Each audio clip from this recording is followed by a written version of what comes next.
Hello and welcome to a video with me, Raindale. Today we're taking a look at Bahamut, the vision card, and also the Esper. And if you've seen a couple of my videos for vision cards, I like to dig into numbers and compare them to other vision cards that have similar effects, so that's what we'll do. First of all though, this vision card is going to be a double cost vision card. So similarly to Ruin's Turn or Gilgamesh, the shards are going to cost 100 vision ore each. That's a lot more expensive than usual if you want to max it. And also, it's not time limited, so while it is released at the same time as the Final Fantasy X event, you don't have to max it now. So if you're hard pressed for vision ore, that's something that should definitely go into your decision-making process.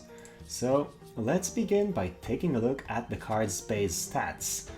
We are comparing it to the Black Rose of the Battlefield card because it has Agility up, which is comparable to Bahamut, and then Ramu for the Magic up, again comparable to Bahamut, and Trousseau, which is just a super high magical offense card. And Bahamut is a card that's the first of a series that are going to be giving bonuses only to units of a certain element. So when you equip Bahamut on a unit that is not light element, all this unit is going to get are the base stats that we see on screen right now. If you do equip it to a light element, now you get access to the individual ability and then party ability. And just looking at the base stats here, this card is super impressive. It's already way above the mark. The HP, as you can see, is 422.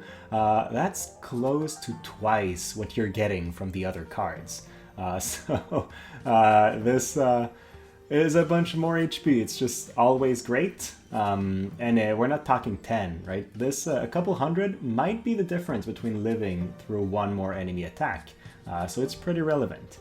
The raw amount of magic Bahamut gives is one of its weakest points. Now, do take into account that the card does provide, as a party ability, 50% magic up for light users, so overall, you're going to have way more magic than if you didn't have Bahamut equipped. But the base stats from the card isn't that high in terms of magic. Then you also get 5 Spirit, and that's a pretty big deal. Typically, mages have high faith, so they're very susceptible to magical attacks. And then some of them have innate spirit, and that's the difference between being one-shot and two-shot sometimes by magic attacks. And as I mention frequently, it's really hard to stack spirit. You can get it from your equipment, but the stat stacking restrictions make it so that you can't really have more than one piece of gear that provides you with spirit. So having it in other sources, such as vision cards, is actually super strong. Then it also provides 4 agility. That's really good. 4 agility for most units is about 8% of their agility.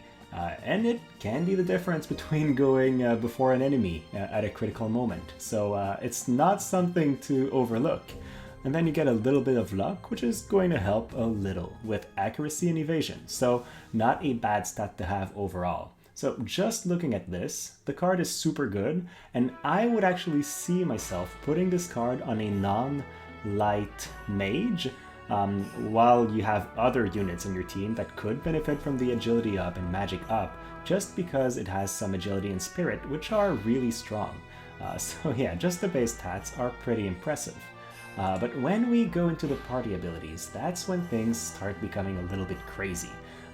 As I mentioned, these are only for light elements, so units of any other element in your team won't benefit from those. So you might have a good incentive to run at least 2 light units if you're running Bahamut, but even with only 1, the buffs are so high that it's actually going to provide enough value to justify using it, in my opinion. Now, the individual effect gives 12 magic attack up. That's pretty impressive. If you think about it, a +5 platinum rod gives you 15 magic attack up. So it's almost as much as the bonus from having a +5 weapon equipped. Pretty good.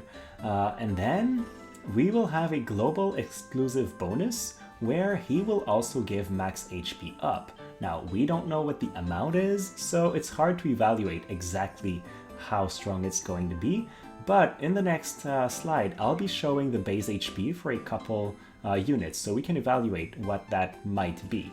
And then the party ability is probably the stronger one. It gives 50% magic to all your light units, then 8% agility to all your light units, and then if the card is at level 99, 20% attack resistance up, which is the same as Odin, so it's single target attack resistance to all of your team. That's pretty crazy. Also, I just want to mention that Yuna has area resistance up, so with this card equipped, she's resistant to all types of damage for a small amount, so that's pretty good. Now, what does 50% magic, 8% agility, and then a base HP buff mean? I brought on screen Yuna, Sakura, and Elshra. They are all light mages, so I felt like it would be interesting to put a couple of them on screen. Obviously, if you're not using only mages, the other units might still benefit from the agility up, so that's not the end of the world. 50% magic for Yuna is 240. Now that is really strong. Remember when Bahamut was giving 20 less magic than Black Rose of the Battlefield, for example? Well, it's not a big deal considering how much you're getting from the 50% up afterwards. Same thing, Sakura gains 171, and then MR units will gain a bit less. Elshra is really high among MR units, so other MRs gain something around the lines of 120, depending on which unit we're looking at, but still, it's a really powerful buff. Then 8% agility, depending on the base speed of the unit you're looking at, will mean somewhere between 5 to 3 agility on average. So Yuna will get 5 more. That means if she's equipping Bahamut, she gets 9 total agility. 5 from this party ability, and then 4 from the card itself. And that's true from any one of those will get 4 more if they have the actual card equipped. So overall, it's making them a lot faster. That's a very significant amount. And then finally, I put their base HP on screen. I don't know how much the buff will be, obviously, at the time of recording, but I figure it's probably going to be somewhere around 10%. They might go higher, but honestly, the card is already so strong as it is, that if they go much higher than that, it's just going to be too strong, possibly. Even if it is 10%, it's another 260 for Yuna, for example, or 200 on Sakura.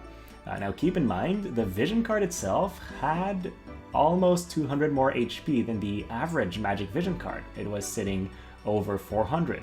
So with this buff on top of it, your mage is actually going to be really bulky. That's also very good. I could make a case for running this on Elshra so that she might not get one-shot by attacks in the future. So definitely something to take into account. So overall, the Vision card is super impressive for light units. But let's take a look at the Esper. And the Esper has the advantage of not being limited to light units. He's strong for all magic characters. The first thing I want to point out before going into the stats is the evocation ability, which is actually really strong. It's a guaranteed hit, as are evocation abilities in general, and it's going to be a 2-hit non-elemental magic attacks, so no chain here, but it's going to deal heavy damage, and then buff all your units' attack and magic by 50% for a pretty long duration. So it's actually worth it just for the buff, in my opinion. Those Esper abilities are map effects, so you don't have to worry about where your friends are. They're just all going to get the buff for a rather long time.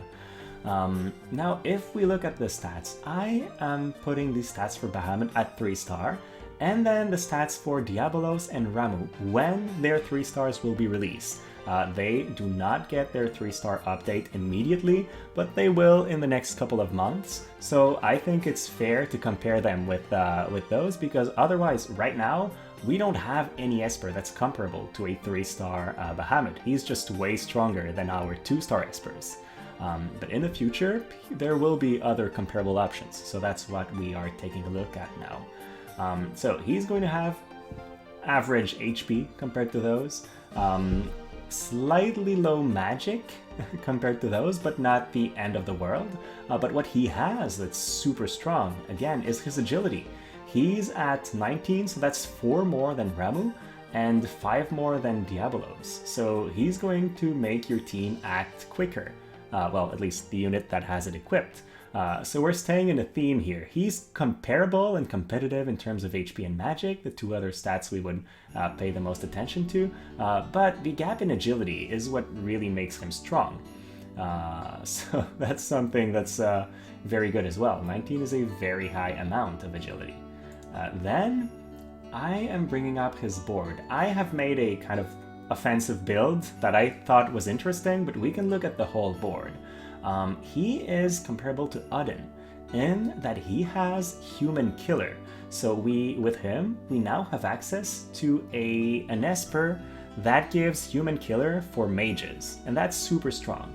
He has nodes for magic attack, going all the way to 15, like most magical Espers, then up to 25 Man Killer, the same as Odin. And then with his 3-star board added to there, he can also give up to 25% magic attack, or magic, sorry. And then if you wanted to forego some of those offensive bonuses, you could go for magic resistance, you could go for strike resistance, or just get a little bit more accuracy, a little bit more evasion. There are quite a few good options there. He has a great board on top of his pretty impressive stats. And what I like about him as an Esper is that he's not element limited. Again, you could run that on any of your mages and make them faster and make them hit harder at the same time, especially in PvP. So what's my overall verdict, having looked at all that? Well, it is still a very tough decision.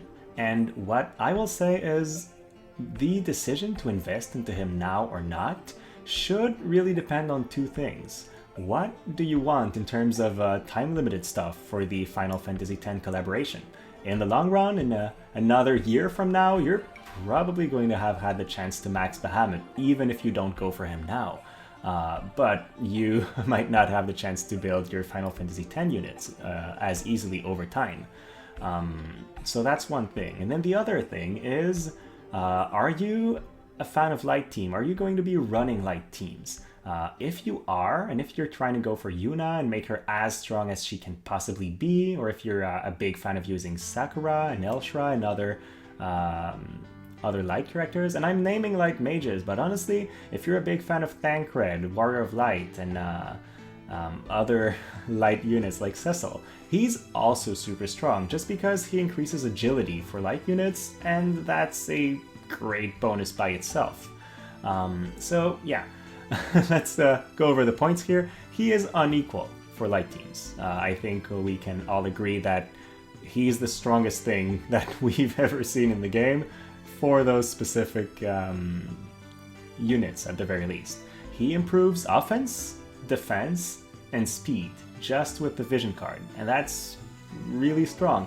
Then light in general is an element that has received a lot of love in War of the Vision so far. A lot of units are light element, and it's a really well-rounded element with healer, physical attackers, magic attackers. There's a bit of everything, so you can run very diverse team comps while staying within the light element. Then you get access to this super cool Esper that's similar to Odin but for mages. So yeah, very strong overall. Now keep in mind that it is a double cost vision card, like I mentioned. So that means overall, if you're taking a look at the cost to build 255 shards, well, that's the equivalent of 2500 vision ore. Not as much as building an EX job unit to 120 if you think of it this way, but it's still very expensive and much more than the average vision card. Now, if you were to pull for it now, there is a bingo board that's been announced that's going to give 75 shards. Usually, 75 shards isn't worth that much in terms of vision ore, but now with the double cost, those shards are actually saving you 7.5k Viz. So it's a stronger big bingo board than even the 120 shard bingo boards for usual units, for example, in terms of value. So it's really good. Then the other drawback, I guess, of this vision card is that it's not as strong for non-light units. So if you're running a team with 0 light units in there, well, sure, it has great stats. You'll get over 400 HP, you'll get a lot of magic, and then some agility and spirit, but you're giving up a whole party ability for that. I don't think I would run it if you're not using light units. So that means you are investing very heavily in a card that you won't have the chance to use all the time. So with that in mind, if you decide it's worth it, good luck. I sincerely hope there's going to be a step up where he's guaranteed. If there isn't, well, it might be much tougher to build him immediately. So we'll have to wait and see. That was it from me. If you enjoyed your time, please like and subscribe. It will make it more likely that you see my videos in the future. And then as always, thanks so much for watching and have a great rest of your day.